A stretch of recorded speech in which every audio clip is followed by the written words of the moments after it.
मैंने चंद दिन पहले फेसबुक पे एक छोटा सा मैसेज देखा था भारत के एक फौजी का, और मुझे बहुत दुख हुआ उसकी बातें सुन के।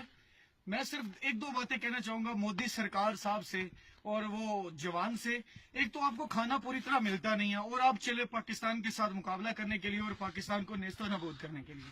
ओ भाई अपने मोदी सरकार से इतना तो पूछ लो कि सारी जिंदगी वो चाय बेच बेच के आज अगर आपका प्राइम मिनिस्टर बन गया तो आप उसकी बातों में आ रहे हो, ठीक है। और मैं आपको एक छोटी सी बात करूं, हम तो यहाँ पे ये देखो बर्फ हो रही है, यहाँ पे हम खड़े हैं पाकिस्तान की हिफाजत के लिए। बच्चे जब दिल करे जब भी कहे, मैं तो नहीं कहता हूँ कि मैं वहां पे आ रहा हूँ, ये मैं नहीं कहता हूँ। और जिस तरह हम कह रहे थे कि भाई मैं आ रहा हूँ, मुझे मोदी बता दे, मुझे मोदी बता दे, तुझे मोदी बताएगा तू अपने घर जाएगा या हमारे पास लड़ने के लिए आएगा? हमें बच्चे इजाजत लेने की जरूरत नहीं पड़ेगी। जब कभी हमारे मुल्क पे किसी की तरफ से आंच आने की कोई हुई ना, तो हमें किसी से इजाजत की जरूरत नहीं पड़ेगी। मैं तो क्या, जब हमने ये कुत्ता भेज दिया ना, ये कुत्ते को देख लो, इस कुत्ते को भेज दिया ना, तो आप लोगों के लिए ये कुत्ता ही काफी है भाई। मेरे आने की या हमारे किसी फौजी के आने की जरूरत नहीं। ओके, अपना ख्याल रखना।